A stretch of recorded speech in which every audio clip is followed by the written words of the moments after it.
Et là, mon personnage, il prend sa pelle et il la jette. Et du coup, ah, vous êtes déjà là. Donc, bonjour à tous, c'est Val de la CTFC. Et aujourd'hui, on est en compagnie de Triac pour un unboxing de cartes Magic. Il faut savoir que je sais pas du tout jouer à Magic. Enfin, genre, j'y ai joué 2 fois et j'ai oublié les règles depuis.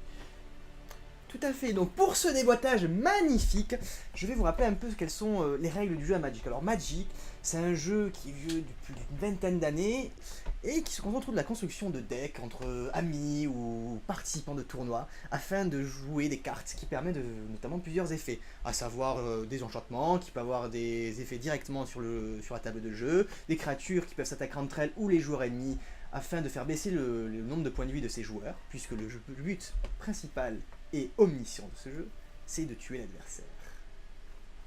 Et pour ce faire, j'ai acheté... Non, je ne sais pas dire acheter. Et pour ce faire, j'ai fait l'acquisition de cette magnifique boîte qui permet de jouer entre amis. Puisque ce jeu est accessible pour tout le monde. Et pour des prix plus ou moins variables, sachant que si vous voulez participer à des tournois, ceux-ci peuvent monter à des prix exorbitants d'une centaine d'euros. Vous devez dépenser tout votre argent afin d'y participer et sentir la sueur du gagnant et du perdant. Ou c'est un peu plus cool et plus détendu avec un pognon digne d'un étudiant. Vous pouvez également acheter des petites cartes à 90, voire moins, c'est quelques centimes, afin de jouer entre potes et se détendre avec ce quotidien très stressant qu'est la vie. De fait, commençons-nous. Carrément. Yeah. Du coup, nous avons en présence sur cette magnifique table rouge et ce décor somptueux, une magnifique boîte de 36 contenant 36 boosters de l'édition Battlebond qui a été éditée en juin 2018 et que j'ai acheté simplement pour me faire plaisir après cette séance d'examen, et également parce que c'est une édition qui a la particularité, contrairement aux autres qui se jouent généralement à 2 joueurs voire plus mais en face contre face, là le but est de constituer des joueurs des équipes de 2 joueurs qui s'affrontent avec un total de points de vie supérieur à la moyenne, c'est-à-dire entre 30 et 40. Et du coup, des règles spécifiques ont été créées, puisqu'avant Magic n'avait jamais officialisé des sorties de boîtes de boosters et de règles sur cette mécanique. De fait, je pense intéressant de vous présenter cette petite merveille que nous avons découvert ensemble. Maintenant, participants de boîte. Je fais un peu de présentation. On va faire un truc. Alors attention. Alors d'abord le plastique, hein. On va déjà le mec qui est Magnifique doué, le mec chose qui qui est sent pas le doué. polystyrène, ce polymère somptueux qui enrobe les airs. Sublime. Parfait. Ensuite, nous avons une boîte cartonnée. À base de carton. Voilà. Très bien. D'encre. Très important donc. Très important. Ah, tu vois, tu fais glisser doucement le carton pour ressentir toute la douceur et la délicatesse du chocolat fondant. Et c'est seulement après que tu le jettes très très fort par terre. Voilà. Parfait. Et ensuite, tu le tournes. Et là, la merveille s'ouvre à toi. Hop là. Et voilà. Vous avez ici 36 boosters magnifiques qui ont la particularité de s'ouvrir, de présenter une image sur le côté comparé aux autres qui sont d'habitude En format portrait. portrait. Et je vois écrit ici que c'est des boosters de 15 cartes, ce qui fait quand même plutôt pas mal pour des boosters.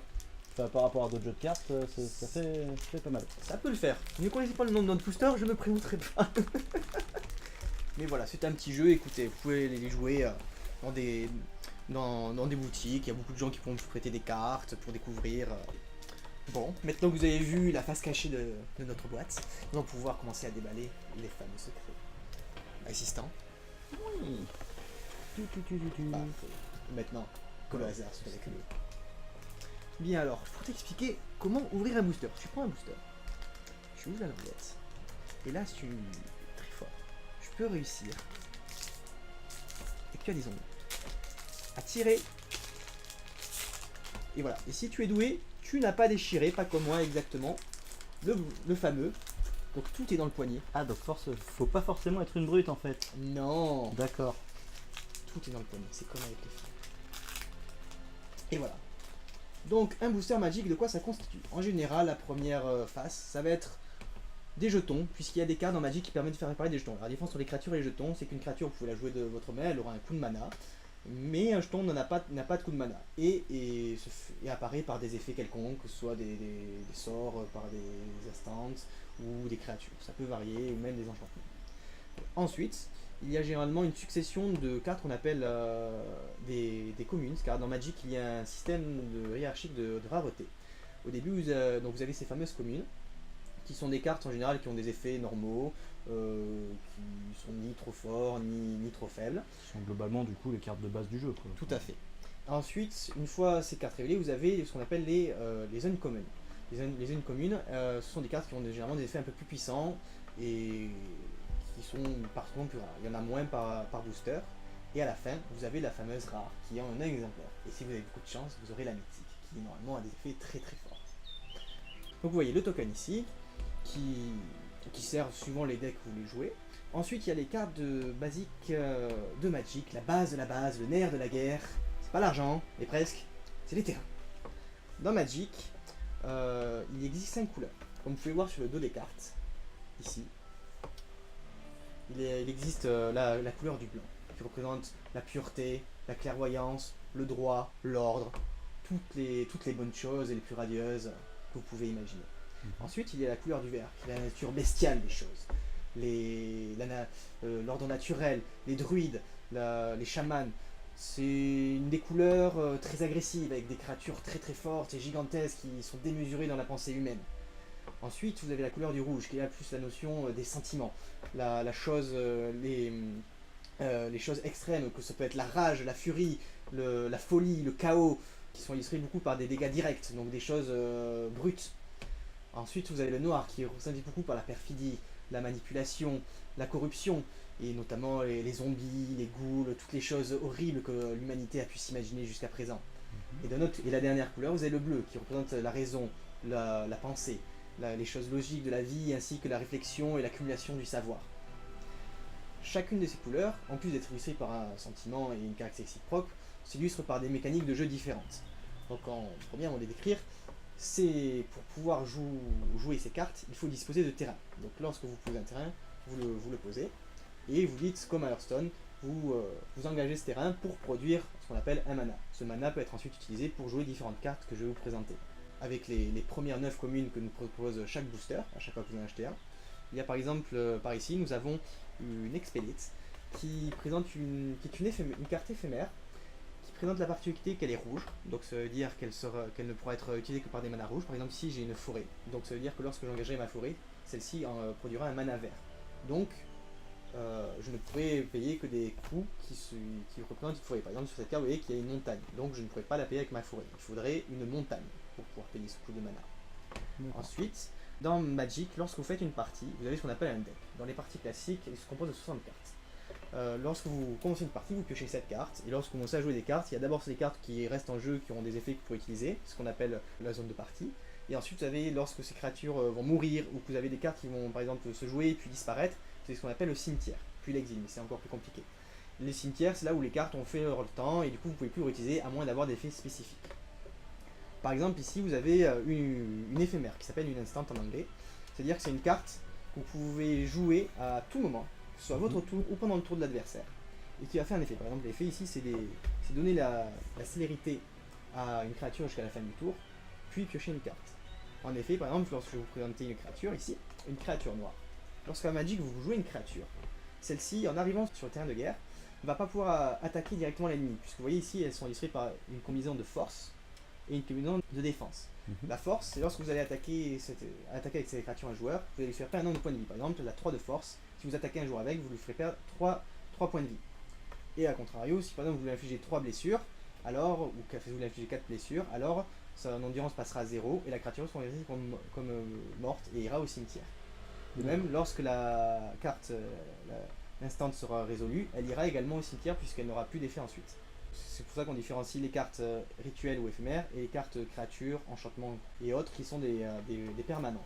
Pour continuer, nous avons par exemple ici une autre créature, donc par exemple un lynx, qui a la particularité que lorsqu'il entre en jeu, vous engagez une créature adverse, donc par exemple mon Pakakra du club obscur, et celle-ci ne pourra pas se dégager à son prochain tour, donc ça l'empêchera d'attaquer de nouveau, et en plus elle ne pourra pas bloquer, puisqu'en effet lorsque par exemple je poserai cette créature et que je lui donne la célérité avec mon expertise, alors cette peut attaquer directement et du coup je l'engage pour dire qu'elle attaque le joueur. Si cette créature noire à l'opposé de l'autre joueur est dégagée, alors il peut dire je bloque. Et du coup, les dégâts de la force de la créature attaquante ne seront pas infligés au joueur directement, mais sur la créature adverse, et du coup il y aura une résolution de système de dégâts. Donc nous avons un petit support 2, C'est une carte très sympathique pour pouvoir jouer avec notamment des marqueurs qui permettent d'augmenter la puissance et la défense de nos créatures. Un autre petit crabe, qui est une autre créature qui fait piocher une carte, qui est pratique puisqu'en effet lorsque vous l'allez jouer, vous allez pouvoir la recycler en piochant une autre carte, ce qui fait que même si elle meurt, vous aurez toujours une carte en rab pour pouvoir jouer à autre chose. Un petit crabe qui a besoin de terrain bleu et blanc d'ailleurs. Voilà. Donc ici vous avez l'illustration des plaines qui représente le blanc. Et là par exemple vous voyez où nous avons une carte noire qui s'appelle une sorcerie. Donc là c'est une rituelle.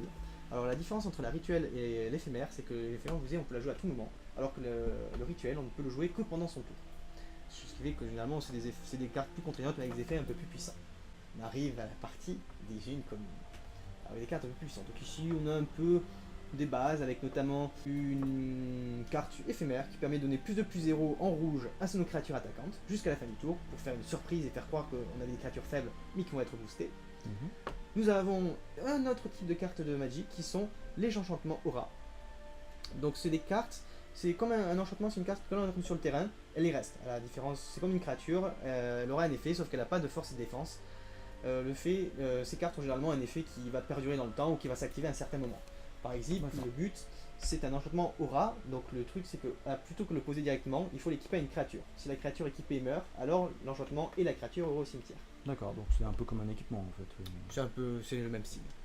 Celle-là par exemple, c'est fait que lorsque vous la jouez, en plus de piocher une carte, vous pouvez faire en sorte que la créature aura un deuxième effet qui fait que lorsqu'elle s'engagera, vous produirez un mana de la couleur de votre choix. Donc c'est très pratique pour des decks qui jouent plusieurs combinaisons de couleurs, par exemple du bleu et du noir, du rouge et du vert. Nous avons une autre carte, créature, un peu intéressante, qui joue sur les lancers de pièces, car il y a des combinaisons assez rigolotes à Magic. Et enfin la dernière qui est la rare. Alors ici nous avons une carte zombie, le Nethergraph de Mob, qui lui fait que quand il entre en jeu, il entre avec 5 marqueurs +1/+1, puisque vous voyez ici il a une force et une endurance de 0. Donc normalement il devrait mourir et aller directement au cimetière, puisqu'il a une endurance de 0. Mais vu qu'il arrive avec 5 marqueurs +1/+1, il va arriver comme une 5/5. Et il a un deuxième effet, c'est quand un joueur joue un spell, enfin du coup un sort, vous en retirez un marqueur +1/+1 d'une Ozera, et si vous le faites, vous créez ensuite un jeton zombie d'une force de 2 et d'une endurance de 2, qui sera du coup un token. Sauf que là c'est un token de chevalier, pas du tout adapté. Et voilà, vous avez compris toutes les règles de base, on va pouvoir passer à la suite. Et bien passons à la suite. Bien, mais maintenant que vous avez découvert ce premier déboîtage d'un premier booster, nous allons faire une petite interlude afin de vous ouvrir tous les boosters, sinon on aurait pris une vidéo. Je pense que c'est beaucoup. Ah, ça c'est un bon counter spell. Vous voyez le bleu, la caractéristique principale, c'est les cartes qui peuvent empêcher les cartes d'arriver sur le champ de bataille quand l'adversaire les joue depuis sa main. Et celle-là est très forte puisqu'elle ne coûte qu'un mana, c'est-à-dire qu'avec même un terrain détapé, vous pourrez quand même avoir une réponse pour empêcher l'adversaire de jouer. Donc une des spécificités de l'édition, c'est la capacité partner with, donc le partenaire avec. Ce qui fait que dans l'édition, normalement, il arrive des fois que vous ayez normalement qu'une seule des partenaires et pas l'autre. Mais là, ils ont fait en sorte que même si vous avez une carte partenaire, vous aurez forcément l'autre. Ce qui fait que vous aurez un booster non pas à 15 cartes, mais à 16 cartes. Ce qui est un petit gain sympathique. Et l'avantage avec ces cartes, c'est que si vous jouez une des créatures qui a le partenaire avec son double, et bien une fois la créature arrive en jeu, vous pourrez aller chercher son partenaire depuis votre bibliothèque pour la mettre dans votre main. Du coup, le partenaire ajoute une carte, c'est pas juste qu'ils mettent. Oui. D'accord. Ah, c'est sympa ça. C'est que tu peux les jouer en combinaison entre elles et si t'as l'une, tu peux aller chercher l'autre. Sympa celui-là. Donc voilà, ça c'est une créature un peu rigolote. C'est un rituel assez rigolo qui n'est pas joué forcément en tournoi, mais qui permet, par exemple, si vous avez une petite créature bien merdique, 1-1 qui est gobelin, qui sert à rien, et bien, vous pouvez dire, choisis elle, et je te l'échange contre ta Grove 17-7 qui a le piétinement, et l'annihilateur, et le vol. Oui, parce que les gifs volent dans Magic. Ainsi que les trolls. Du coup, on en est à peu près à la moitié, on a fini tout ce côté-là. On a mis toutes les rares de côté, on les regardera juste à la fin. Pour la surprise. Et on va débriefer un petit peu ce qu'on a vu, ce qu'on a trouvé qui était sympa. Oui, alors sur ce premier déboîtage, on a eu quelques cartes intéressantes. Pas forcément beaucoup, mais avec des effets sympas. Notamment, je pense à Spellner, la carte bleue que vous avez présentée qui permet de contrecarrer pour un sort non créé, un sort qui coûte 2. Sachant que dans Magic, en fait, les sorts qui coûtent 2 sont les plus fréquemment utilisés. Parce que les sorts qui coûtent. Le but, c'est de jouer des sorts qui coûtent le moins cher pour pouvoir en jouer beaucoup et à bas prix. Le problème, c'est que les sorts qui coûtent 1 ont généralement des effets pas forcément ouf, donc c'est plutôt des cartes situationnelles. Et les effets qui coûtent, les cartes qui coûtent 2 ont déjà des effets beaucoup plus puissants qui sont beaucoup plus appréciés par les joueurs. Donc cette carte est très forte et très jouée dans les tournois. Ensuite, nous avons le Chain Lighting. Alors cette carte, c'est une vieille carte qui était une sorte de réédition de Foudre, qui est la carte emblématique du jeu rouge, ce qu'on appelle les jeux Blast, qui permet d'infliger des blessures directement aux joueurs ou à des créatures.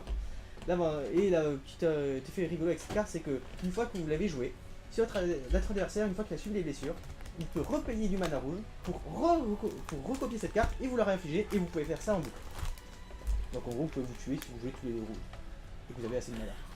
On remarquera aussi qu'on a une carte un petit peu rare qui est toute brillante. Je sais plus comment ça s'appelle, tu me l'avais dit mais j'ai oublié. Ceci est une premium, bravo. Donc on a une premium uncommon qui est vachement jolie. Ensuite on a une petite carte plutôt intéressante, rigolote, vous pouvez jouer en casual avec vos amis qui sont sympathiques. Et on a eu la Switch Arrow, qui est une carte qui permet d'échanger le contrôle de 2 créatures, je vous l'ai déjà présenté tout à l'heure. Vous aurez fait une créature pourrie à votre adversaire. Vous avez une autre carte qui illustre bien cette édition, qui est la Spectral Search Lightning, qui permet quant à elle d'ajouter un mana de la couleur de votre choix. Mais pas uniquement à vous, parce que d'habitude dans Magic c'est que pour vous. Là vous pouvez l'ajouter pour un allié ou un ennemi, ce qui fait la particularité du multijoueur de cette édition. Dans la même graine, vous avez, dans la même veine, graine de veine, vous avez une carte qui permet que lorsque vous la jouez, de pouvoir rejouer une créature depuis votre main gratuitement. Donc ça peut être une créature très chère qui coûte 10 mana, mais également tous les autres joueurs pourront faire ça. Donc les ennemis, mais également vos alliés. Donc si les ennemis ne jouent pas forcément des decks avec des créatures puissantes, et que votre allié ici, ça vous avantagera plus. Il faut peser le pour et le contre. Toujours dans la même lignée, une des cartes qui illustre parfaitement notre côté multijoueur tant adoré, c'est l'assist. Alors vraiment sur cette carte, vous voyez, comme je vous l'ai présenté tout à l'heure, la carte bleue qui permettait de contrecarrer des sorts, et donc de les empêcher d'arriver sur la table de jeu. Celle-ci c'est le même effet sauf qu'elle coûte 4, donc c'est pour un contrecarré c'est plutôt cher, généralement c'est entre 2 et 3, mais elle a la 6, ça veut dire que votre allié peut vous aider à payer le coup de mana, et du coup vous n'êtes plus seul avec votre mana que vous possédez et que vous jouez au fur et à mesure que le jeu avance, vous êtes 2 à pouvoir le payer, et donc il y a des cartes beaucoup puissantes qui jouent sur ce principe, mais ça illustre bien le combo qui est possible de faire, ou du moins la synergie. Ensuite aussi en cartes intéressantes mais qui sont pas forcément pour le multi, vous avez le Long Road Home qui illustre un des jeux que j'apprécie énormément, qui est le Blink. Le Blink, c'est quand vous jouez une créature et qu'elle a un effet d'arriver en jeu, ou même un enchantement ou un artefact, ça peut être qu'importe. Mais particulièrement des créatures. Celle-là, en fait, ça permet de exiler votre créature, c'est-à-dire qu'elle va dans un jeu qui n'est plus considéré dans la partie. Et ensuite, vous la ramenez directement en jeu, ce qui fait que vous allez pouvoir refaire proc son effet. Et il y a plein de combos qui fait que vous pouvez faire apparaître à l'infini, ou plus ou moins avec des combos. Vos cartes et faire des effets genre pocher plusieurs cartes, gagner des points de vie, créer des tokens à l'infini, il y a plein de synergies à faire. En prix, vous avez le Fertile, qui est une autre des decks que j'apprécie énormément jouer, notamment avec Atraxa, qui est une carte qui permet de rajouter des marqueurs sur d'autres cartes. Celle-ci, c'est comme le Zombie Tutor qui avait arrivé avec des marqueurs +1/+1 sur lui. Il a une endurance de 0, mais il arrive avec 2 marqueurs +1/+1. Et lorsque vous payez un mana incolore et un mana vert, vous pouvez, sans l'engager, c'est-à-dire vous pouvez répéter le processus plusieurs fois. Tant que vous aviez le mana, il faut aller chercher un terrain de base, c'est-à-dire une montagne, une plaine, une île, n'importe, illustré ici par notre cher correspondant, tous ces terrains, puisqu'il existe des terrains non base, on les présentera par la suite, et les mettre directement en jeu. Dans Magic c'est très fort, parce que généralement, aller chercher les terrains, ça vous les fait depuis votre bibliothèque, ça les met juste dans votre main, ou alors ça coûte plus cher. Alors celle-là, c'est une créature que vous pouvez utiliser plusieurs fois, donc c'est très très fort, il y a plusieurs combos sur cette carte. Et enfin, une petite carte que j'aime bien, c'est une carte exprès pour le multi. Elle coûte 1, c'est une 1-1, mais lorsqu'elle meurt, chaque joueur peut aller chercher également un terrain et le mettre en jeu. C'est une des particularités, un peu comme le Fertile. C'est en multijoueur, ça permet d'accélérer, puisque les parties sont extrêmement longues, ça peut durer entre 1, 2, 3, 5, 6, 7, 8, suivant ce que vous arrivez à débloquer ou pas la partie. Donc celle-là, c'est du coup des partenaires. Comme on a expliqué tout à l'heure, c'est du coup quand on en pose une, on peut invoquer directement l'autre gratuitement. Non, on peut la chercher dans sa bibliothèque et la mettre dans on peut la récupérer, donc on peut la piocher entre guillemets gratuitement voilà. Directement. D'accord. Donc celle-là qu'on trouvait très jolie. Et généralement, les partenaires ont des effets qui symbiotent entre elles. Là, il y en a d'autres partenaires. C'est pareil. On va peut-être les ranger celle-là. Oui, là. Donc là du coup on a une carte, un truc intéressant, qu'on a une carte qui coûte 1 mana de feu et X mana autre. et qui du coup coûte qu'on peut utiliser autant de terrain qu'on veut. Et du coup ça fera autant de dommages à une cible quelconque que le nombre de terrains qu'on a utilisé. Donc si on a plein de terrains et pas de cartes à jouer, je suppose que ça peut être intéressant de poser celle-là. C'est ça. Oui, on avait celle-là aussi qui était intéressante, C'est ça. qui a un coût d'entrée sur le terrain et qui visiblement a un autre coût qui lui permet de lancer un sort n'importe quand dans la partie. Enfin, on dit déclencher une capacité dans ce cas. Lancer un sort, c'est quand tu lances une carte, là c'est une capacité. Et du coup, on a également cette carte qui a une capacité un peu sympa qui fait qu'elle détruit n'importe quel ennemi à qui elle doit faire des dommages. Donc si elle bloque un ennemi, elle le détruit, et si elle attaque un ennemi, elle le détruit aussi, quel que soit son nombre de points de vie. C'est ça. Ça c'est bon. Oui. Bon, bah du coup on va passer à la deuxième partie. Here we go. Allez. Ouf, et bien les amis, après ce petit dépackage bien long, je vais vous présenter un peu les différentes illustrations qui composent un booster et le contenu que celui-ci comporte également. À savoir, ici vous avez les deux cartes partenaires, nous allons vous montrer en vert et bleu, qui s'illustrent au niveau de la mécanique du jeu. Ici, d'autres partenaires qui sont rares, donc on verra peut-être à la fin si nous les avons eus, le hasard nous le dira. Et enfin, les deux arpenteurs. Les arpenteurs, je n'en ai pas parlé, ce sont des cartes qui se jouent, qui sont considérées comme des joueurs à part entière. C'est-à-dire, même si ce sont des cartes, ils sont considérées comme vous, comme des joueurs, vu que vous êtes aussi un joueur. Ces dernières ont plusieurs effets, c'est-à-dire généralement 3, c'est-à-dire qu'à chaque fois vous pouvez faire un effet par tour, et généralement elles ont ce qu'on appelle un emblème, un super effet pour beaucoup de points en moins, qui permet de faire un effet permanent, notamment ici, l'effet de cet arpenteur, c'est à chaque fois que vous activez une habilité, et que cette habilité n'est pas une habilité de mana, vous pouvez la copier, et ainsi, si vous faites ainsi, vous pouvez choisir de nouvelles cibles pour la copie. Je vais pouvoir vous montrer un peu l'intérieur. Nous allons ouvrir un paquet. Alors, à savoir que lorsque vous prenez un paquet, généralement ces derniers sont composés de 15 cartes, notamment de 10 communes, 3 Enco et une rare, qui peut être des fois une mythique avec un peu de chance. Et Plus un terrain. un terrain et un token. Token, pour rappel, c'est machin. Voilà. Généralement, les tokens et les terrains sont placés en dernier. Et avec juste devant la rare. Mais là dans cette exception c'est le contraire, c'est la rare qui est devant avec le terrain et le token. Donc on va vous montrer ça en direct. On va faire une petite ouverture, admirer mes talents d'ouverture de paquets magistraux. Attention. Ah, voilà, moi je suis doué. Voilà, j'ai déchiré le paquet. Bravo, vous pouvez me féliciter. Bravo. Alors, pour la rare, on va la cacher. Hop. Ce sera caché, regardez ce tas de rares. avec les autres rares. Et hop, alors, voyez, comme je vous le disais, en premier lieu, il y a le token, donc si c'est un meilleur, c'est un gameplay que je vous expliquerai plus tard. Là vous avez le terrain, donc il s'agit d'une montagne, hop là, avec je vous donne beaucoup d'illustrations. Et après vous avez les trois zones communes. Alors les trois zones communes, donc vous pouvez voir ici nous avons une créature 1-1 qui au début chaque combat on peut payer 4 plus 3 incolore plus un mana blanc, et si on le fait on supporte 2, ça veut dire qu'on peut choisir jusqu'à 2 créatures et mettre sur chacune d'elles un marqueur plus 1 plus 1. C'est pratique car les marqueurs plus 1 plus 1 restent au cours du temps, comparé à d'autres cartes qui font des buffs mais qui ne durent qu'un tour.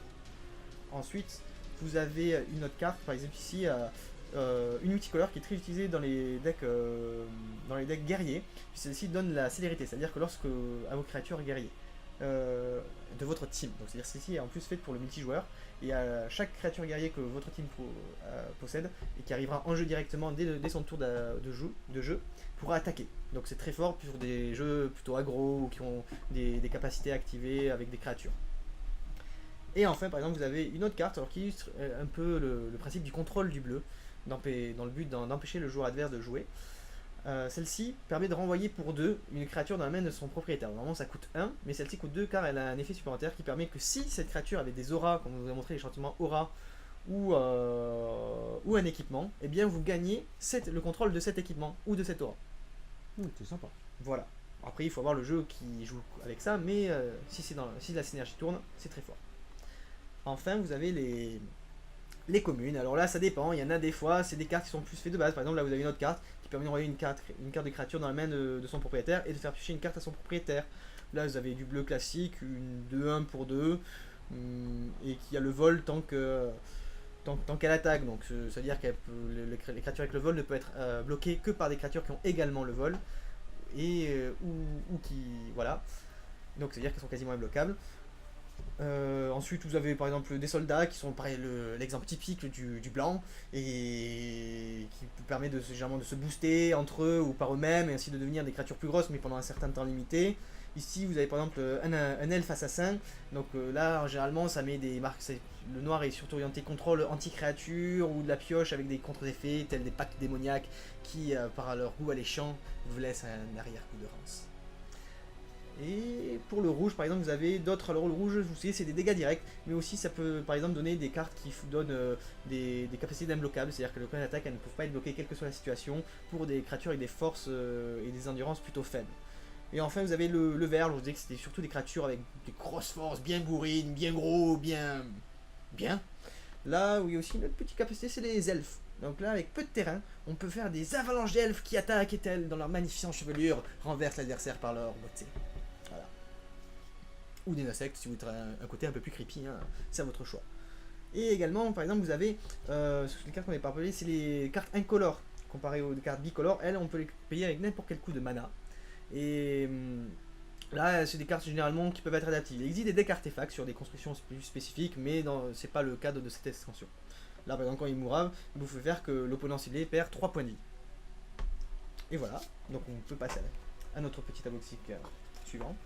Donc là, on va finir d'ouvrir ces deux-là, et puis il restera le petit dernier. On passera au tas de rares qu'on a mis de côté. Tout à fait, la surprise. Allez, tout de suite. Donc, nous revoilà pour vous présenter un petit peu les cartes qu'on a trouvées intéressantes dans cette deuxième moitié. Alors, Avec notamment toutes les jolies cartes qui brillent et tout. même si certaines sont pas très fortes. Mais c'est pas grave, elles sont genre jolies. celle-là, elle est pas très forte, paraît-il. Mais elles sont jolies. Donc, on va vous présenter toutes les petites cartes, et puis on passera au tout dernier deck. Et après, on passera... Oui, au tout dernier booster. Et après, on passera au tas de rares. Ça, c'est la vraie surprise. Fais-moi sentir un peu d'encre. Ah oui. Et j'ai Ça, c'est regardé une un carte, petit peu. Jusque-là, on a 5 mythiques.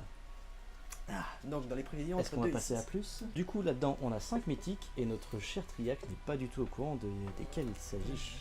je vous dis là. Ni les rares, d'ailleurs. Ouais. Alors, parmi les petites communes ou co que nous avons trouvé qui étaient sympathiques, je vous présenter donc dans le Loyal Pegasus qui est une 2-1 vol pour 1. Bon, et qui ne, donc l'avantage c'est qu'elle ne coûte qu'un mana blanc et des créatures qui volent, donc il peut être bloqué que par des créatures avec cette capacité. Sont plutôt rares, surtout pour un mana. Donc en fait, pour un deck vol, c'est parfait. Même si elle a un désavantage, c'est qu'elle ne peut ni bloquer, ni être. Après, vous avez par exemple une autre carte qui est très utilisée en ce moment dans le format standard, donc il y a un format compétitif de Magic. C'est Impulse qui permet notamment. Ah non, pardon, je me confonds. Celle-là est plutôt vintage. Je confonds avec une autre carte qui permet de regarder en standard. La carte ne peut regarder que 3 cartes sur le dessus de la bibliothèque et ensuite de piocher. Là, celle-ci, elle peut permettre de regarder 4 cartes sur le dessus de la bibliothèque. Non, elle est juste vintage, si je me rappelle bien. Du coup, elle est très intéressante. Ensuite, vous avez la carte Genesis Chamber, ici présente. Alors, son effet, je ne me rappelle plus exactement. Mais c'est quand vous avez une créature non token entre sur le champ de bataille. Ici, la Genesis Chamber est détapée. Alors le contrôle de cette créature peut créer un jeton incolore 1-1 Mir. C'est le jeton que nous avions présenté juste ici précédemment. Cette carte est très forte dans les decks Mir puisqu'elle permet plusieurs combos et notamment de générer des Mir qui permettent de se buffer entre eux. Il y a des mécaniques qui tournent autour. Et après vous avez ce dragon qui est sympa à jouer dans les commandeurs parce que lorsqu'il attaque il permet d'ajouter du mana et ensuite de rejouer d'autres créatures par derrière. Mais le coup du spectacle, c'est surtout l'arrivée de ces 4 co. Oh là là.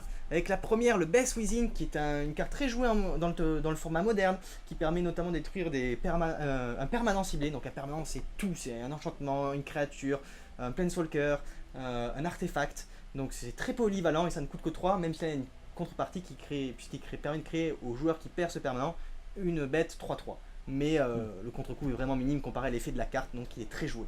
Oui, si tu perds un 7-7 et que tu as un 3-3 à la place, c'est ça. T'es pas très content. Généralement pas trop. Et est-ce qu'on pourrait par exemple cibler un allié pour lui faire perdre genre un 1-1 et qu'il ait une 3-3 à la place? Bien sûr. Ah, c'est intéressant. Ça peut faire des combos si vous savez qu'une créature est déjà perdue, mais vous la détruire à la place pour recréer un autre truc, mais bon, c'est vraiment en cas d'extrême nécessité. Ensuite, la même chose que vous aurez trouvé, une autre chain lightning, donc je suis heureux d'en avoir deux, je vais pouvoir faire un beau deck burst. Bon, vintage, mais bon, je m'en fiche, je joue en casual moi. Je suis là pour m'amuser.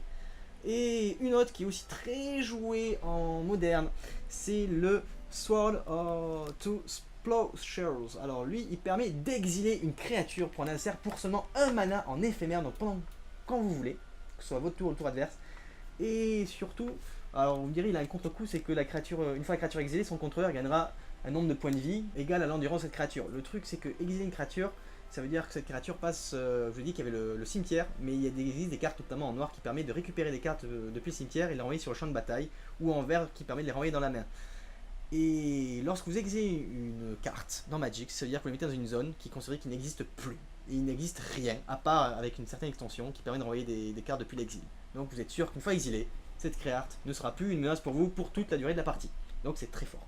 Et enfin, alors celle-là n'est pas forcément jouée, mais c'est une carte spécialement créée par l'édition, il me semble. C'est en multijoueur, elle est très forte puisque lorsque vous la jouez, vous comptez le nombre d'adversaires ou de joueurs qui ont le plus de terrain que vous. Et pour chacun de ces joueurs qui ont le plus de terrain de vous, vous allez chercher autant de plaines, donc des terrains de base blancs, dans votre bibliothèque et vous les mettez en jeu si je me souviens bien. Non, vous les mettez dans votre main. Bon, c'est moins puissant, mais c'est très fort parce que ça vous permet de rattraper si vous êtes en retard sur d'autres joueurs. Parce qu'en fait, le but c'est d'avoir autant de terrain et si vous êtes en retard de mana, mais forcément vous prenez moins de jouer de cartes avec des forts coups et donc des cartes puissantes. Bon, on va passer au dernier petit booster. Voilà, On va juste les prendre comme ça. On va finir par l'avoir. tout à fait. Alors oui, on va voir. Donc, Ah, il y a un deuxième terrain. surprise. Ah, parce qu'il est foil. Ah ouais, mais c'est un terrain qui brille. Ah oui, on dit foil ou premium. Ouais, il brille. C'est une rare. Ah, est-ce que tu exiles la rare ou on la révèle? Non, on va finir par là. Allez alors. Alors qu'est-ce qu'on a? Un battle rempart, c'est pas intéressant. C'est du rouge. Un tir machine, c'est pas intéressant, c'est un artefact. Un Nimbus of Isle, c'est bleu, c'est pas forcément intéressant. On a un Giant Growth qui est vert. Pas forcément intéressant non plus. Nous avons un Balbreather. Oh, pourquoi pas, il est rigolo lui, avec des decks un peu rouges Nawak, puisque vous permet à chaque fois qu'il attaque, vous gagnez le contrôle. Vous pouvez donner le first strike, c'est-à-dire qui initiative à vos créatures, et donc c'est-à-dire qu'elles tapent en premier les créatures adverses, et donc elles peuvent ne pas mourir sous les autres. On a un Wandering Wolf qui est vert. Voilà, une carte basique. Une vol pour 4. Bon, c'est normal, c'est sans plus ni moins. Ne vous inquiétez pas, on va arriver sur d'autres trucs. Un loup. Ah, lui il est pas trop mal parce que vous avez une carte pour 2, une 2-2, donc c'est un ratio complètement normal dans Magic. Et surtout, vous pouvez repayer 2 en le sacrifiant, donc vous perdez votre créature, mais vous pouvez exiler un enchantement. Et exiler un enchantement, ce qui est pour l'adversaire. Donc du coup, c'est une créature qui a un effet supplémentaire pour pas trop cher, c'est correct. Donc la dernière commune normalement. C'est ça. Alors le Psyker, hop. Donc lui c'est quelque chose qui donne plus 1 plus 1 jusqu'à la fin du tour, il me semble, c'est ça. Bon, c'est une carte aussi qui a un effet d'arrivée en jeu, pas trop ouf. Alors pour l'Enco, ah déjà, ça c'est plutôt rigolo. Alors c'est un enchantement rat qui pour 3, vous l'équipez à une de vos créatures et ça lui donne la double initiative. Alors je voulais parler de l'initiative qui permettait de taper les créatures avant les autres, les créatures adverses avant elles. Mais la double initiative c'est pas ça, en fait c'est que votre créature, par exemple, une force de 3, et bien ça veut dire qu'elle va se mettre à taper 2 fois, c'est-à-dire qu'elle va taper une fois à 3, puis une deuxième fois à 3. Donc c'est-à-dire qu'en tout elle tapera à 6, mais de manière séparée.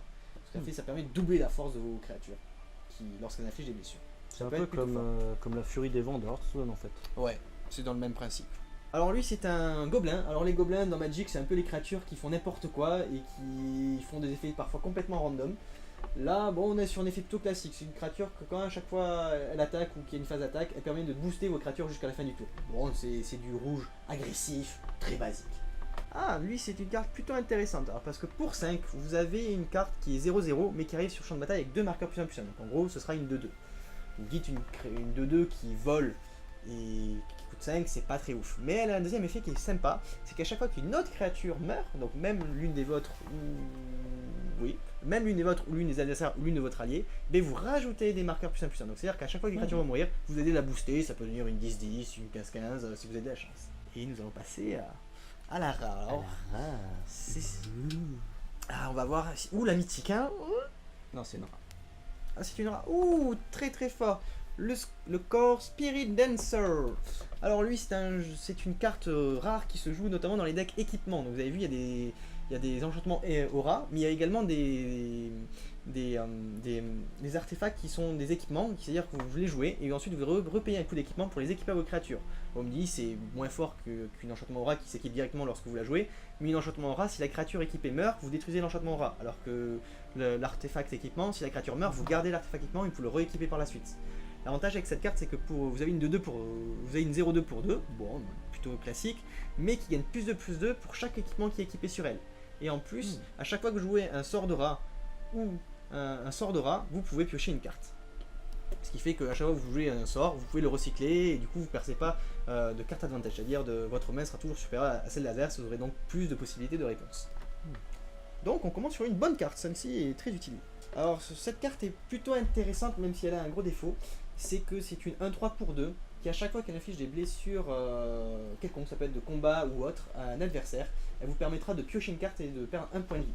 Le problème c'est que comme c'est une 1-3 et qu'elle n'a pas une capacité de vol ou d'évasion qui la rend imbloquable, il faut qu'elle passe. Et donc forcément l'adversaire, sachant qu'il ne veut pas vous faire piocher, il va chercher à la bloquer à tout prix. Mais elle a un faible coût, donc ce qui peut la rendre intéressante dans des jeux qui rendent les faibles créatures imbloquables. Alors ça, c'est une autre carte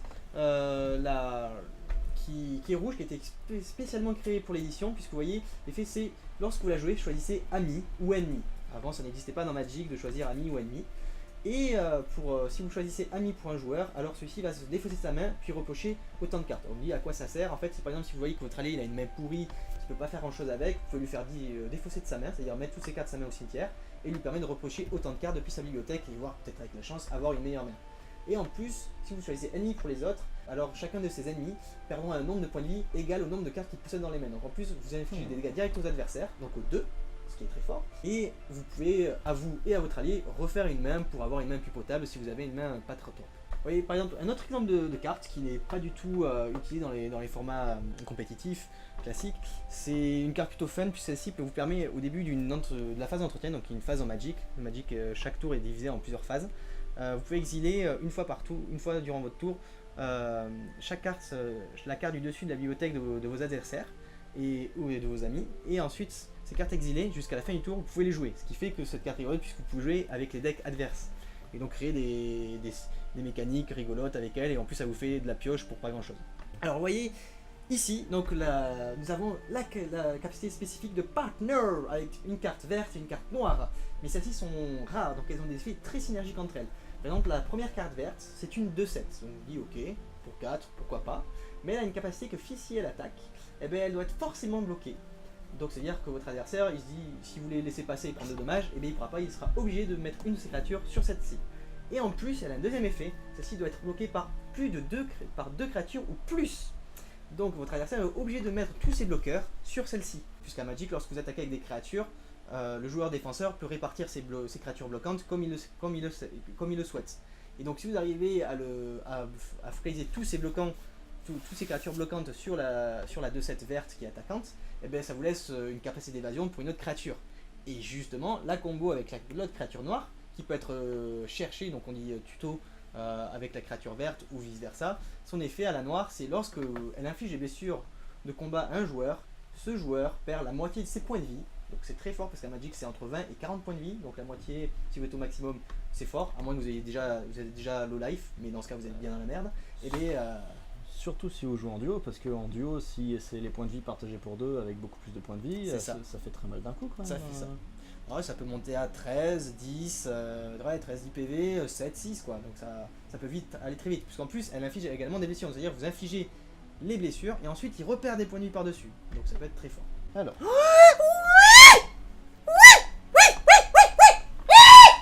Bon, on va la montrer direct parce que clairement celle-là.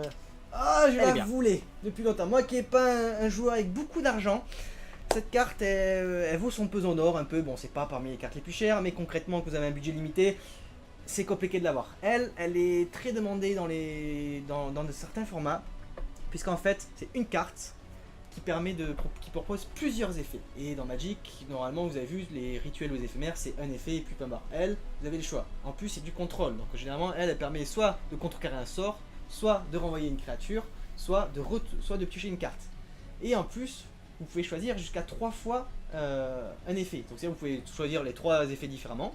Ou par exemple si vous avez envie de piocher 3, vous pouvez faire je pioche 3, je pioche 3, je pioche 3. Ou si vous voulez faire je renvoie une créature, si vous pouvez faire je vous renvoie une créature, puis je pioche une carte, puis je repioche une carte. Vous pouvez le mixer comme vous voulez. Donc c'est extrêmement modulable comme carte. Oui.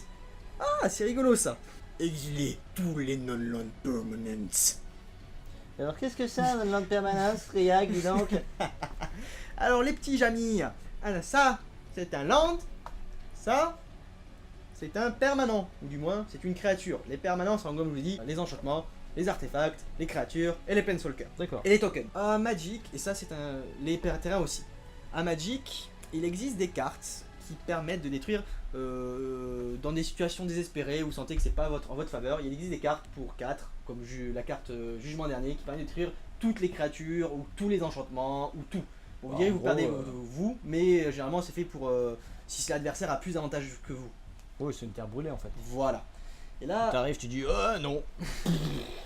c'est un peu le principe. Ou alors vous avez pas de carte, puis vous exilez tout, puis vous rejouez derrière et vous lui faites très mal à l'adversaire. Ça peut être sympa d'en avoir une dans son deck quoi. Voilà, et elle du coup elle exile tout, et en plus elle peut être payée par votre allié, donc si vous n'avez pas le mana c'est pas grave, votre allié peut vous aider.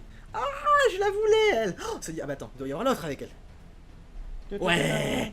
Tan, tan, tan, tadam. Eh bien nous avons encore 2 cartes en partenaire qui jouent elles sur les marqueurs +1/+1.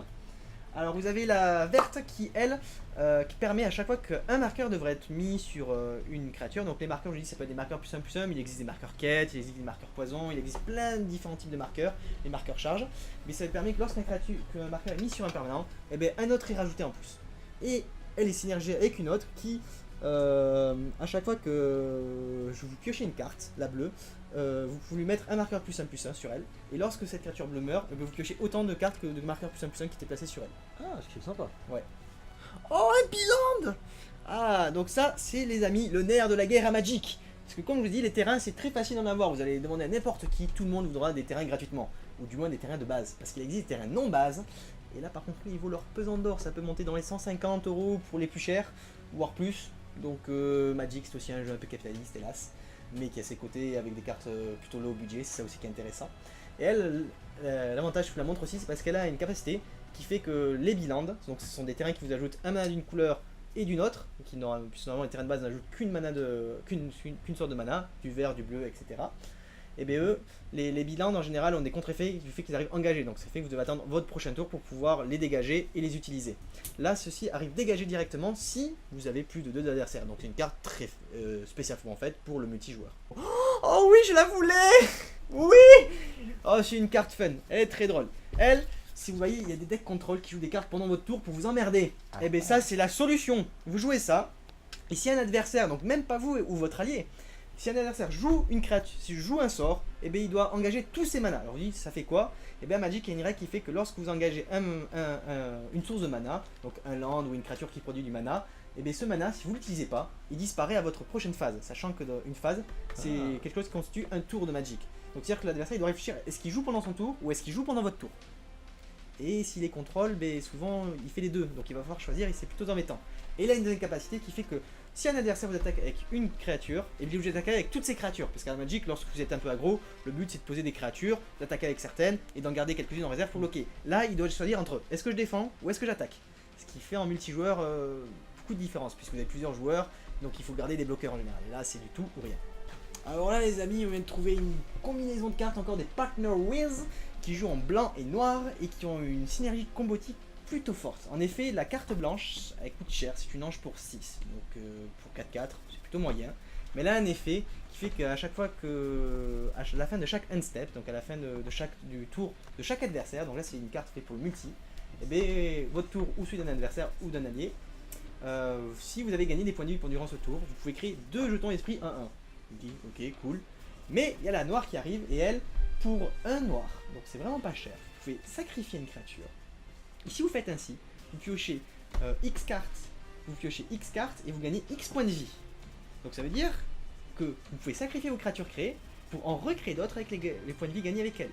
Et en plus, elle se buff tout seul avec des marqueurs +1/+1.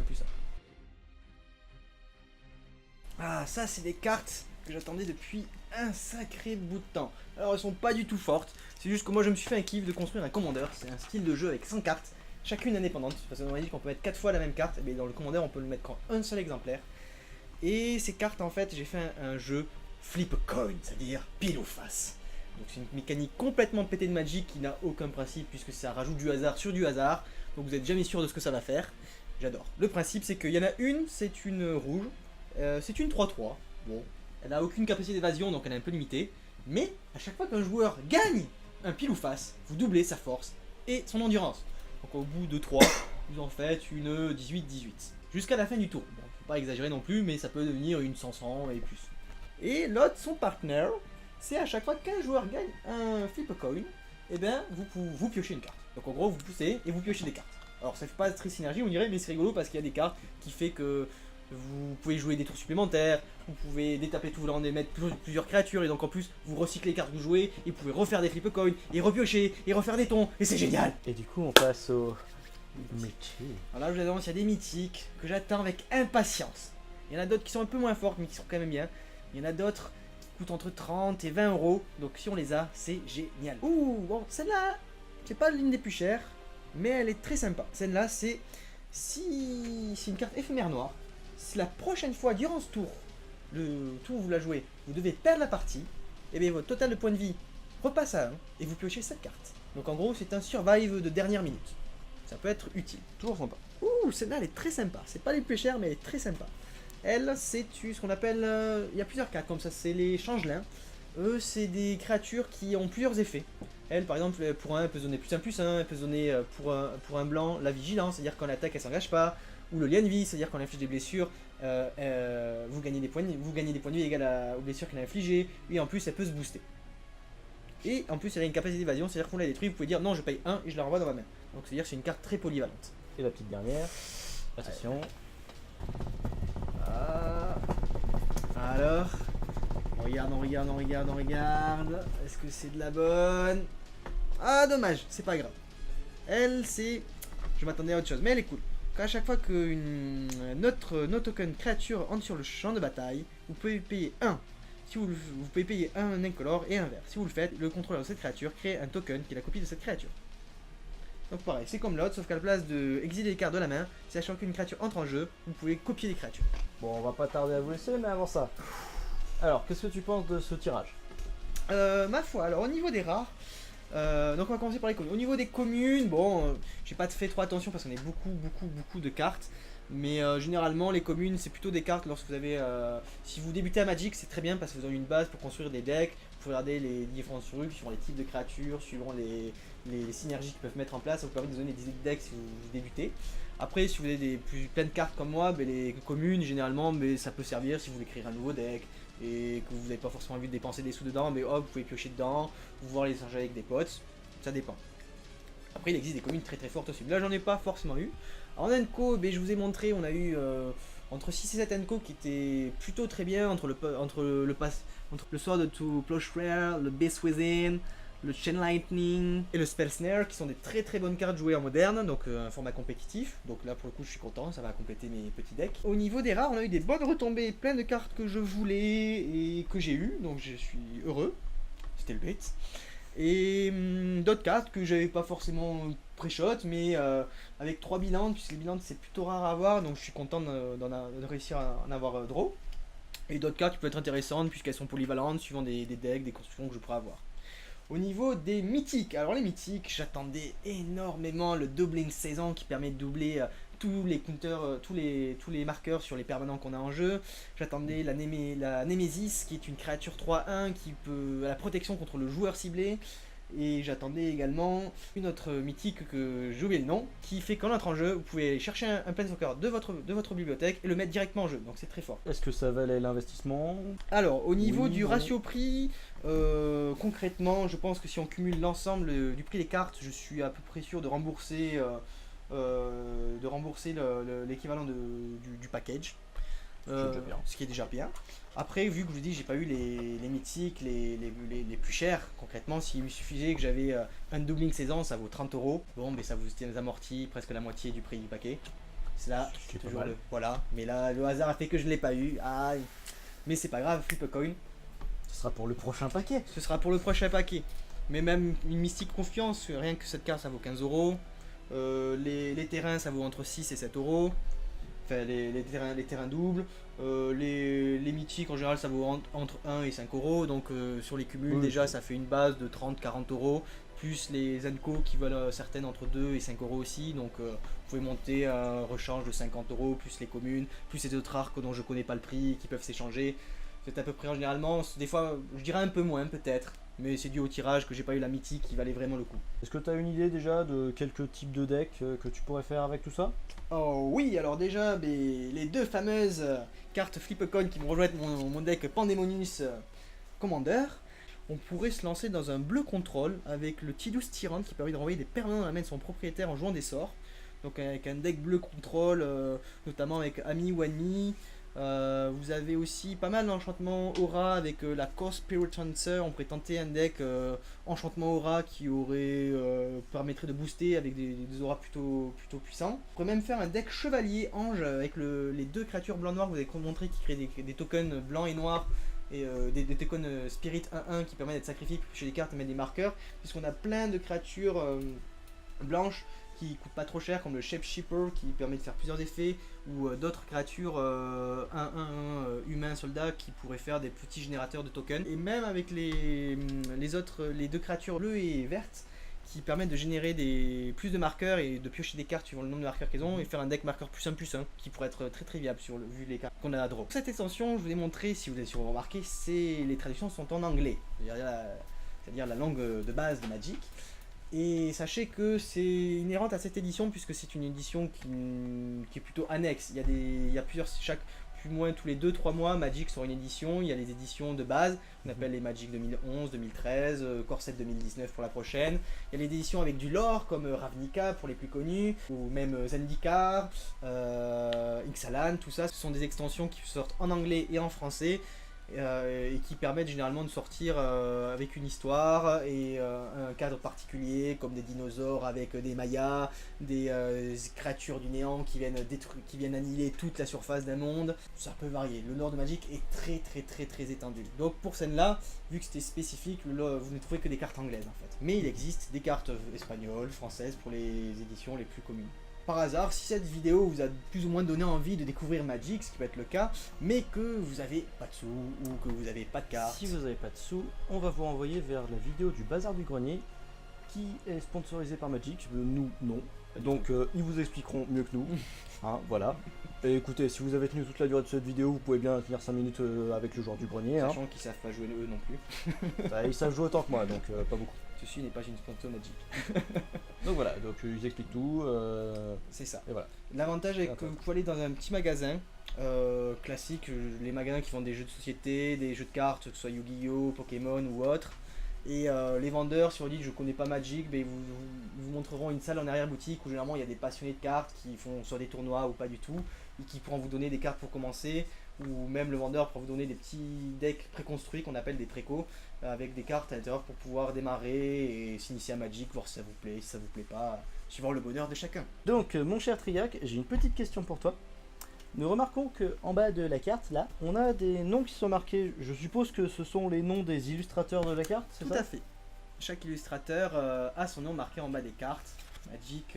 Je trouve ça très sympa comme... Pour respect pour les illustrateurs, tout à fait. Oui, de savoir qui fait le travail et de voir pour ceux qui font des cartes, des illustrations qu'on aime vraiment, ça nous permet de potentiellement À les retrouver, oui. les retrouver. Ouais. Il y a beaucoup de joueurs qui aiment certains illustrateurs et qui du coup cherchent le nom de ces illustrateurs sur chaîne des cartes et qui font des collections rien que pour les illustrations. Après, oui, il y en a pas mal qui reviennent souvent aussi. Si vous voulez commencer à Magic, en effet, il existe plusieurs plateformes qui proposent également des ventes en ligne. Alors, vous allez voir, il y a Magic Bazar, il y a Magic Corporation pour les Français, Magic Card Market qui est un site un peu comme eBay où ce sont des vendeurs plutôt particuliers qui vont vous prendre des sets de cartes, ils vont l'envoyer sous forme d'enveloppe, c'est moins cher souvent. Vous pouvez les commander là-dessus, mais si vous voulez vraiment débuter, je vous conseille plutôt d'aller voir un vendeur physique, puisque là vous allez rencontrer, en plus d'avoir un préconstruit pour commencer, vous allez rencontrer des joueurs qui jouent et qui vont vous initier aux règles, qui vont partager des moments, peut-être faire des potes, découvrir de nouvelles personnes. Je pense qu'au niveau social et découverte, c'est plus intéressant que se commander quelque chose et jouer avec personne au final, à moins que vous ayez des potes déjà à disposition. Mais ça peut être une bonne idée si vous voulez continuer. Après, si vous n'aimez pas les gens et ou que vous n'avez pas envie de dépenser trop d'argent de base pour construire un premier deck, il me semble qu'il existe un jeu vidéo Magic. Tout à fait. Du coup, tu peux gagner des cartes à l'intérieur du jeu, ce qui permet de jouer à moindre frais au début. Tout à fait.